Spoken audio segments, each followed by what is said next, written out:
Hello po mga kalpiterong gala, mayang hapon po sa inyo. Dito tayo pupunta po tayo sa yung sinasabi ng kaibigan ko na mais po daw niya tinanim. Tingnan natin kung maganda pa. Ayan po ang mais niya. Kaya tang hindi maganda ang tubo. Kaya tang nalulugi oh, tinahon ninyo oh. Wala nga, napakalawak po niyan mga kalpiterong gala. Yan. Yun. Wala nga, kawawa namang maisan dito. Yan. Oh.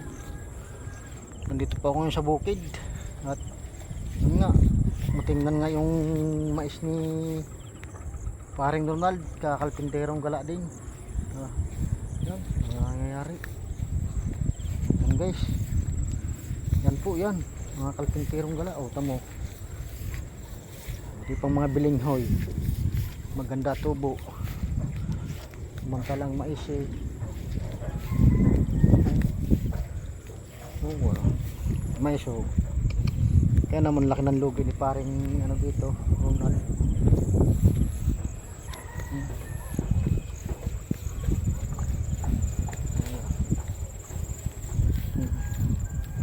Ayan po, hindi pa siya nakaani dito, hindi pa nga umano. Tingnan natin guys kung may laman. Mayroon din ho pala guys, pero tuyo na, maliliit ang laman eh. Ayan ho, yan ho guys, yan mga kalpintero, yan ho, yan. Ano pa yung bahay ni Maring Gilbert, yung siman. Yan po, pero yung kambing ho, ay kambing ho, kinain na. Yan,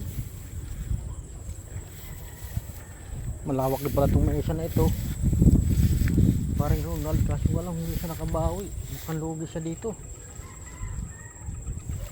Hindi pa alam ng may-ari nito, ganito pala nangyayari kasi paalaga lang kung anong pabayaan dito mga kalpitero. Yun o, mukhang pabayaan eh. Kawawa may-ari dito. Walang hindi pa ho siya nakaani din eh. Hindi pa naka ano, lalo na doon sa kabilaw kalpintero. Ayun tayo, agala natin dito doon, tapos dadaanan po natin yung kaibigan ko, yung kubo daw niya baka natumba na mga kalpinteros. Tingnan natin.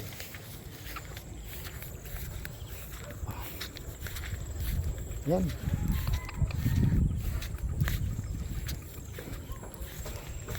Sige po guys, hanggang dito na tayo sa susunod lang uli.